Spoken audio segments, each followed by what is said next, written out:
Joining me now on the Worldwide Quarterback, it's a pleasure to introduce the great man from the Miami Dolphins. He's a national champion with LSU and the first long snapper I've actually had the pleasure of interviewing. So this is going to be a real education, not just for me, but for all of you listening. Let's just welcome in Blake Ferguson. Appreciate you having me on, man. Appreciate you, mate. So how's everything going at the moment? We're in April now. It's the off season. We've had such a strange last year or so. What's going on? What's your reality right now, Blake? Yeah, it's definitely been a weird last, I guess, 18 months. I went from, playing at the height of college football in the national championship at the, I guess, beginning of 2020, end of 2019, beginning of 2020, straight into the pandemic. And the next football game that I played in was in front of 0 fans up in Foxborough. And so it's been a whirlwind, but it's been a lot of fun. And then there's been a lot of, heartache and pain that's come along with it, just with all of the things that come with a global pandemic. But, to be in Miami, be in a place that wants me and sees value in what I can do, and so just trying to enjoy the ride as much as I can. That's brilliant. And let's just cut to it because I'm so fascinated by the long snapper position. Obviously, you're snapping the ball for the field goals, the PATs, the punts, but just break it down on a general basis. What's involved in being that long snapper? Yeah, I mean, it's something that I've done for almost 12 years now. And when you ask a kid growing up if they, what position they want to play, they tell you they want to be a quarterback, they want to be a running back, a wide receiver, they want to be the flashy whatever.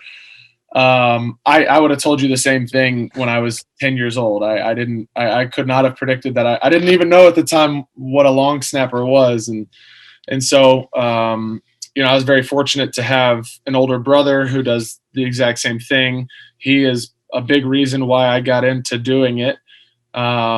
There's a lot of different things that are involved with the long snap.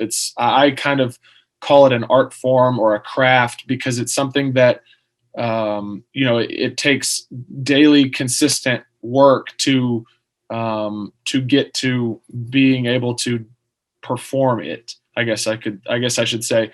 But you think about when you snap a football, you're using your entire body. It's not like you're a quarterback where, I say this in simple terms, but just a quarterback is just throwing it with his arm. I'm literally snapping the ball between my legs with both hands upside down, and I have to put it in a box that's about this big. And so there's a lot that's involved with it, but, a big piece of what I do is muscle memory, just consistent motion and doing the same thing over and over, because consistency is the key in anything, but definitely in the position that I play.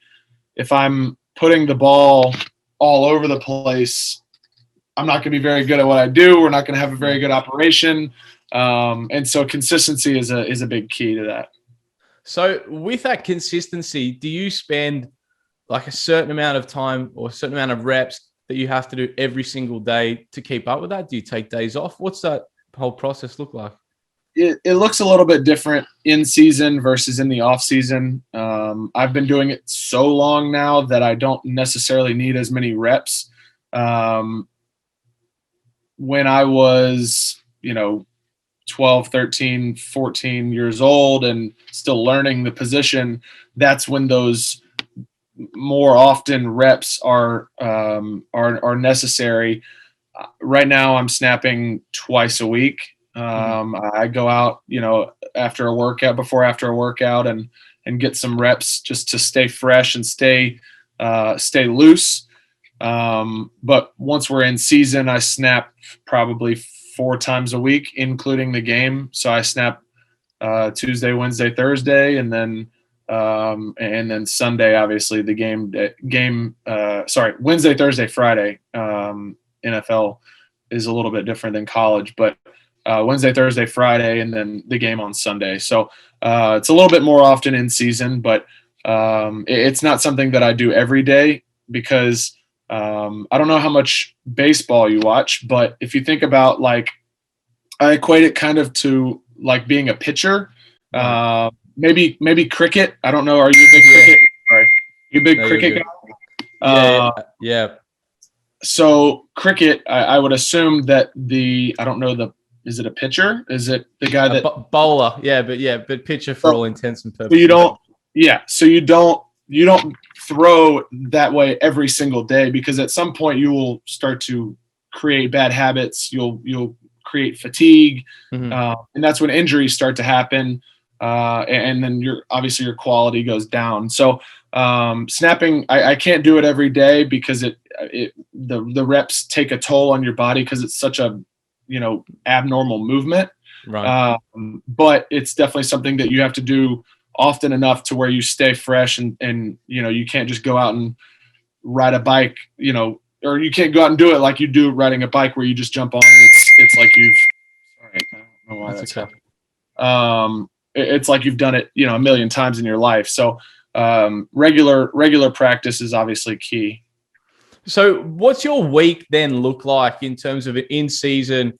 Obviously, as you say, rightly so, there's so much talk in what you do that you can't practice it every single day. I presume you're not getting a chance to get a layout chair and just lie there in Miami while everyone else is practicing. What's it look like? So the specialists, the kicker, punter, and long snapper, our practice routine is a little bit different than your average because a lot of that practice time is downtime. And for us, part of it may be standing there watching practice, but another part of it may be finding ways to improve at what you do while not necessarily getting the reps, on a kicker's leg or on a punter's leg or on the snapper, finding different drills that are not as taxing on the body. So there's different ways to improve what you do while not necessarily taking as big of a toll on your body. So that's kind of what we do at practice. And then the other time we're, watching the other guys do what they do. But not necessarily in a chase lounge, out on South Beach. Well, look, maybe that's something you can work in with Coach Flores and see what you can do. Maybe on my second contract, I'll negotiate that in. I think so. Hey, but the contracts at the moment, I think that's the least you should get on that one. Right. So what's the film study look like, Blake, with your position? I mean, obviously you're not just snapping the ball. You're then I know you've made a couple of tackles on special teams, and again, obviously having a block, obviously someone trying to get to the punter, the kicker, etc. What does your film study look like? Because again, I'm sure the nuances are so different to a quarterback, receiver, etc. Yeah, it is. It's very different because I'm really studying literally just one small part of the game. I'm not watching, I'm not a quarterback where I watch all 70 plays from a game that the team that we're playing against played last week. I'm watching 4 to 5 reps of a game, but I watch, all the games leading up to that. And so there's a lot of intricacies that go into, punt protection and watching a punt return team or a punt block team, and sort of identifying different tendencies that they may have, or just when they, align in this sort of, for lack of better words, formation. When they align like this pre-snap, they're usually doing this. Holy crap! I'm so sorry. That's all good, mate. They're usually, going to do this. And so I know based on different things from the scouting report that we get, that's, a packet of paper that tells me all about what they do and how often they do different things. And from that, I can then take that to the film that I watch and sort of identify those things. Different alignments that the guys have. If they're tilted a certain way, I know that they might do this. If their feet are staggered pre-snap, they're usually going to come across my face, or different things. There's a lot that goes into it that you don't really realize, because it's just one small part of the game. But that's what I spend the most time watching. I spend, hours each day outside of meetings and practice identifying those things, so that when I see them in practice and when I get to the game, that I'm, it's second nature. Well, and it's amazing to hear about that dedication, because obviously there is that time. I know you guys are really busy in the facility, but there is obviously time to watch film as a special teams group. But there's only 32 of these jobs in the world. Like your position, obviously you're playing special teams, but this is your one position. There's 32 of these in the NFL, in the world. How's that pressure sit with you? Like, that's just, it's incredible to think of. Yeah, it's something that I remind myself daily, that there's no room for complacency in this game, because they're always, looking to replace you.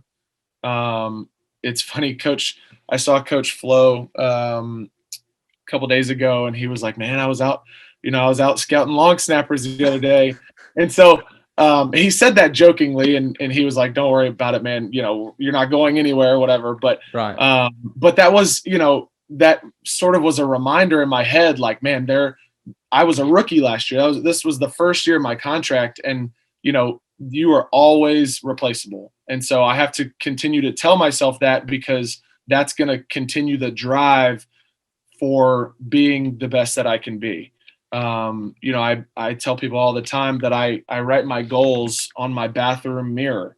I write every goal out that I have, so that it's a constant reminder of where I want to be, and how am I going to get there. And so that's how I deal with the pressure of being in the NFL, and the fact that there's only 32 spots to do what I do. It's very, very limited, and I feel very, very fortunate to be in the position that I'm in. But that's a result of, a lot of people helping me out, but also a lot of hard work. Mm-hmm. And so with those goals, first of all, what do you write with on the mirror? Just like an expo marker, just a dry erase marker. Yeah, I write my goals, and then I will, erase them and write up new ones when I reach those goals. But so my senior year of college, I wrote national championship, SEC championship, national championship, Senior Bowl, NFL draft, and all four of those I was able to check off the list. And then my rookie year, I created new ones, and then this year I've created new ones for the off season, short-term goals, and then I have long-term goals for both myself and for the team. So I'm constantly updating the list and constantly adding new ones on there, because it's a game where you have to continue making goals, or else you're going to get left behind. You got to keep moving, don't you?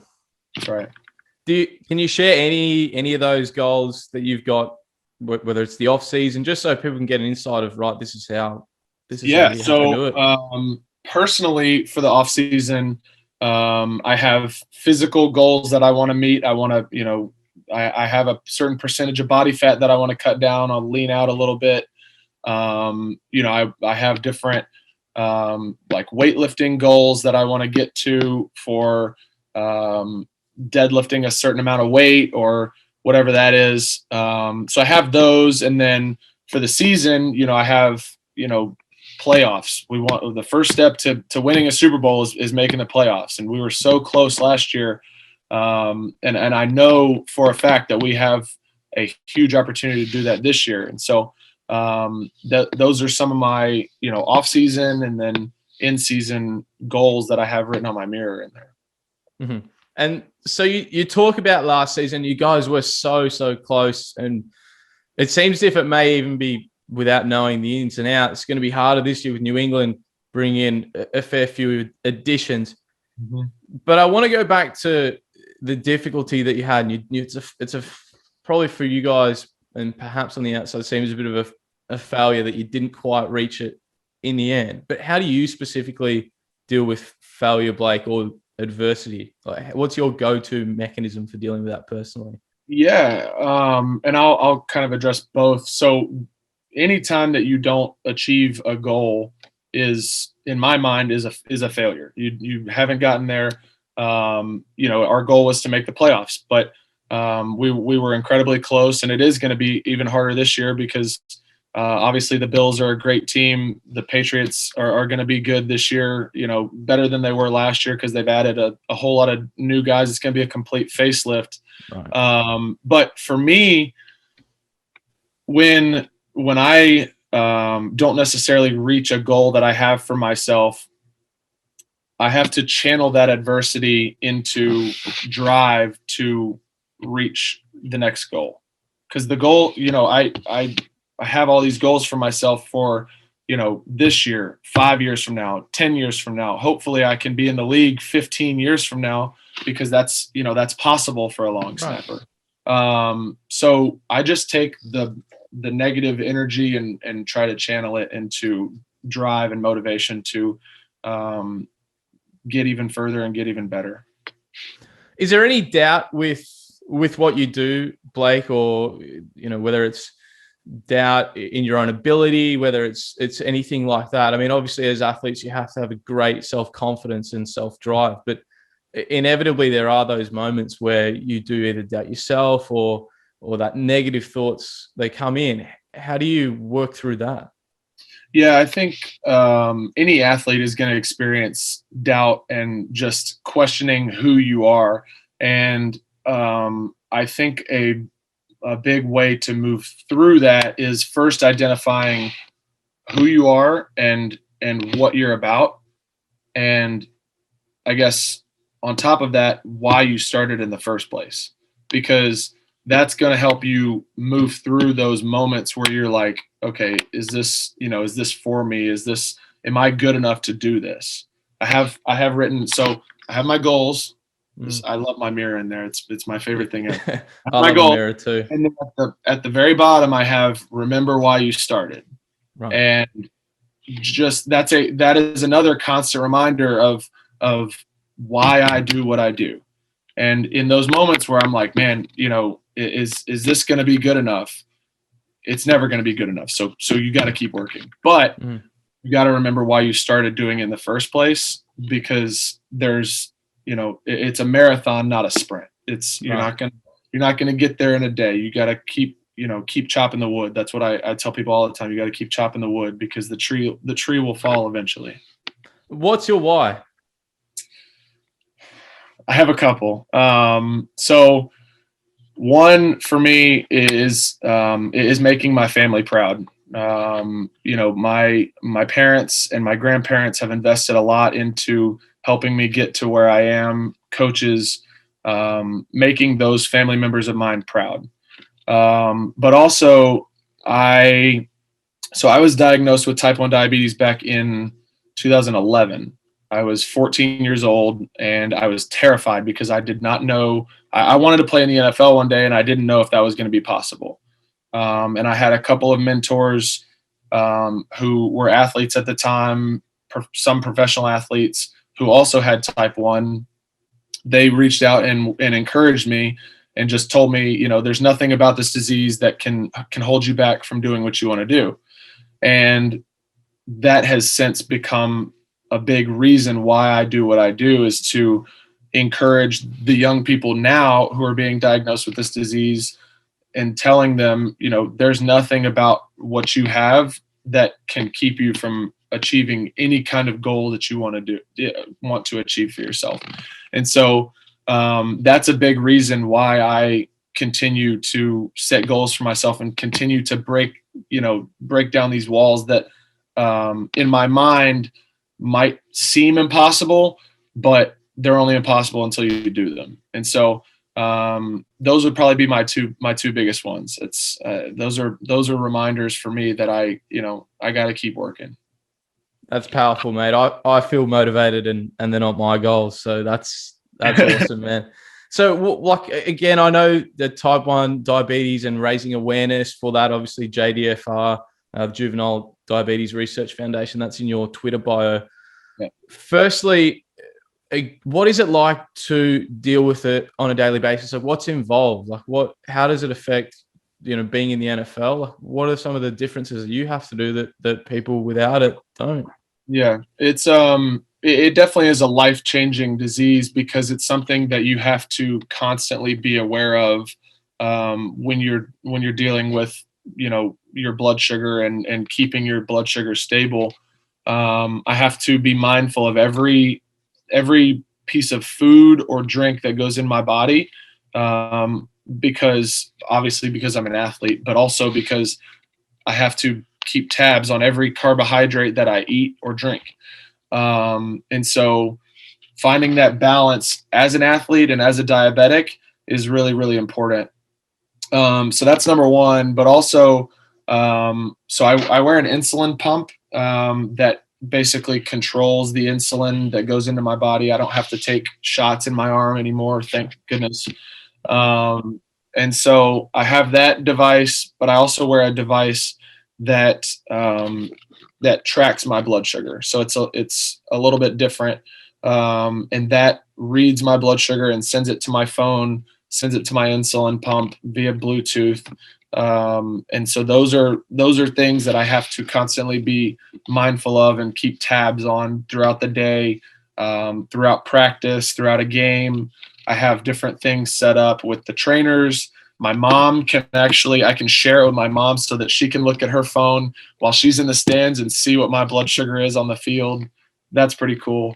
That's really cool. So it gives her a little bit of peace of mind when she's, watching my games that I'm okay and all that. But it's something that, I've done it for 10 plus years now. It's something that's become somewhat second nature to me.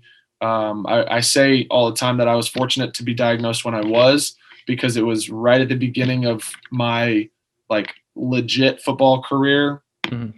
Because if I was diagnosed with it now, I would be lost. I would, because it's so important to be so focused on doing what you do that throwing that distraction in would be crazy. And so right now it's second nature to me. So I don't even have to think about it.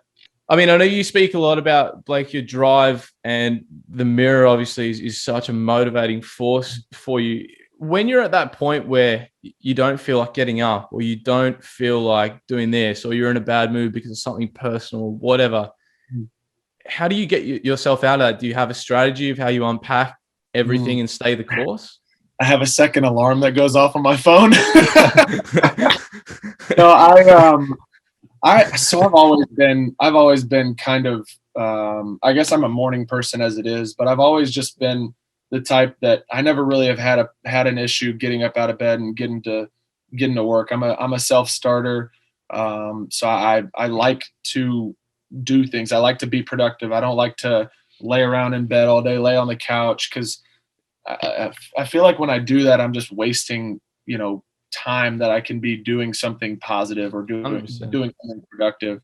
So I guess that's kind of I'm leaving your fan base sort of not a good answer there, but I guess just I guess just set a second alarm for yourself, because it'll force you to actually wake up. there you go. Problem solved. Fortunately, I don't really deal with lack of motivation. You can probably tell by just listening to me talk, but you're either motivated to be great or you're not. So I just try to channel that into whatever I'm doing each day. To be great. That's it. Yeah, there's a choice, isn't there? Doing the dishes, I want to be the best, and I want to be the fastest at doing the dishes. If I'm doing the laundry, I want my laundry folded as neat as it possibly can be. I'm probably the fastest at doing the dishes, but probably need to work on the excellence of it a little bit more. But that's it. You inspire me to get that done. It's something that I enjoy doing. I enjoy doing the laundry. I have a basket of clothes to fold. There you go. here in about 15 minutes that I'm fired up about. So. That's it. Hey, I might as well let you go now. I don't want to get in the way of the. When I'm here with my dog by myself, I learn to find fun ways to, entertain myself and be productive. So will you get the stopwatch out and just time it and see how quickly? Like, is that? I've never done that before, but I should. Right. And it's funny that you bring that up because my mom has actually timed herself doing the dishes, like unloading and loading the dishwasher. But I should do that just to see if I do it faster than her. Well, we'll check in with you soon, and I'm hoping there's a gradual increase. I'm sure that's we're a going to happen. Bunch, so I'll have to get there at some point. 100%. And so, Blake, obviously you're a national champion, one of the biggest schools in America in LSU. What was that experience like to play? When you could play in front of 100,000 people, to go undefeated, to play with so many great players under a great coach. Like, it just seems mind-blowing, really. Yeah, it's something that is a memory or memories that I'll never forget. I hold LSU very, very near and dear to my heart because there was a lot of development that happened there. I learned a lot of what I am currently applying to just not only sports, but just life in general to my time at LSU. So I'm very grateful for that. But man, that national championship season is something that there are no words for the feeling of seeing the confetti falling down after you have won the national championship. And then just seeing your family in the stands just cheering you on. It's the coolest moment ever. And so, I guess second only to winning a Super Bowl, which we're still working for. Which is coming. Yeah, that's fingers crossed is coming. Right. Yeah. So with that, Blake, obviously in college you were so focused on being a long snapper, and I'm curious about whether it's been the case at any point along your journey. Have you got bored just by doing just that? I mean, obviously you mentioned how limited it can be in practice. Do you ever just feel like, get me out there, get me in a tight end? Or yeah, I guess there's two ways to look at it. One being, I do enjoy watching the game, but if you ask me anything about offense or defense, I wouldn't be able to tell you anything. I'm the first to admit that I have not paid any attention to anything offense or defense wise since probably 9th grade. Mm-hmm. So I would be lost if they threw me out there. And a big reason for that is because I've been so focused on doing what I do and being the best at it. Mm-hmm.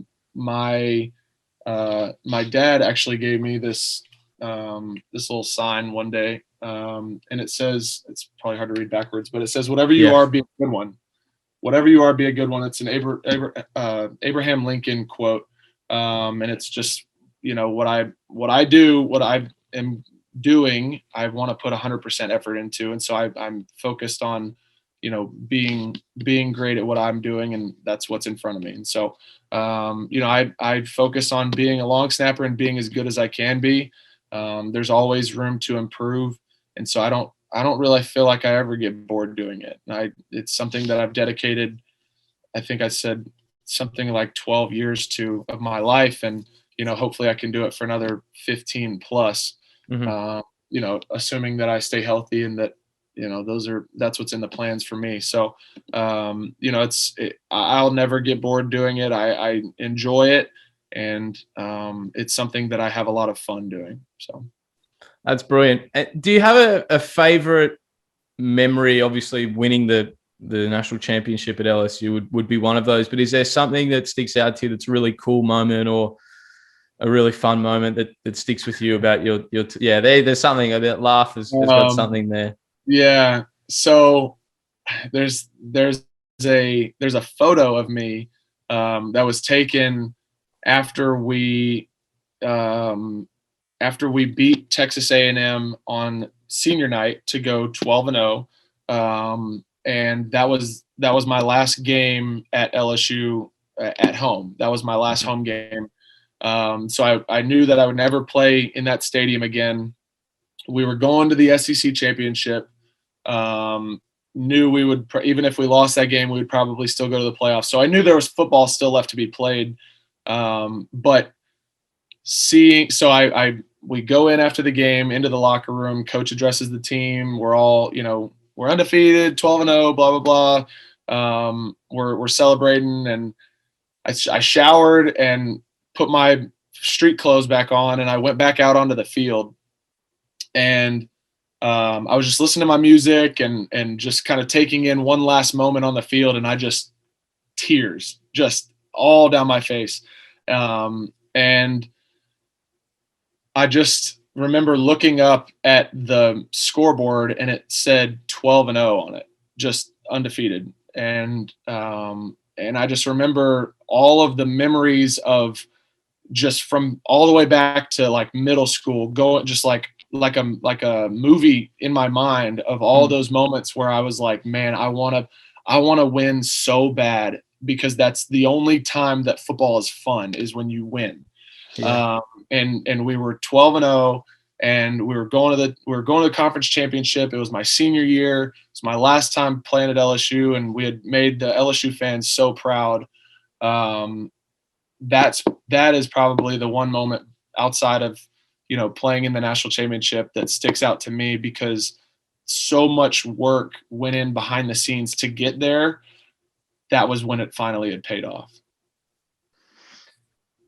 Man, that's moving. That's sorry. I don't mean to be a motivational speaker today, but you're asking the tough questions, so I had to give you. You had to bring it. You had to bring it. I'm good with that. And look, let's just keep that trend going, mate, because I think something that's really cool about American sport that is probably a little different to other parts of the world is how faith is so forthright in terms of athletes will talk about it, or they're proud to be a certain faith.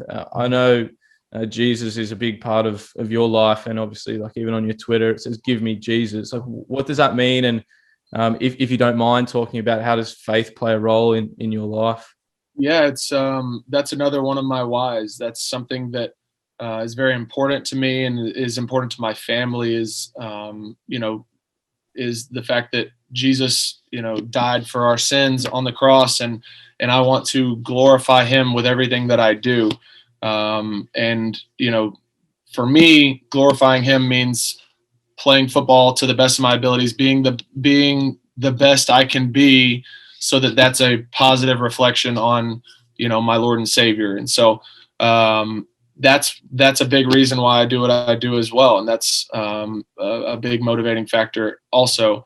But it's something that I grew up going to church, and grew up in a household where my faith was, I was able to live out my faith, publicly, and I haven't looked back on that, because something that, I want people to understand that there's a reason that we're all here. And that's, because we have a Savior who was, put up on a cross 5 days ago, on Good Friday, and, died for our sins. And so that's something that's really important to me. Here, mate. I couldn't agree more with any of that. That's again, you brought it today. That's really cool. I don't want to hold you up too much longer, mate. So I just want to say thank you so much for coming on. It's been a pleasure having you, Blake, and appreciate you sharing your personal story. I know we touched on the X and O's, but it was really nice to be able to hear a bit more about who Blake Ferguson, the human being, is. And I don't know who's better, the person or the footballer, man. They're both pretty good. I appreciate it a lot, and thanks for having me on. I've really enjoyed this conversation. You asked some really good questions. There's a lot of people that will interview me that will just give the softball questions, but those really get deeper, and I really enjoyed that. So thanks for having me on. I appreciate that, mate. Thanks so much.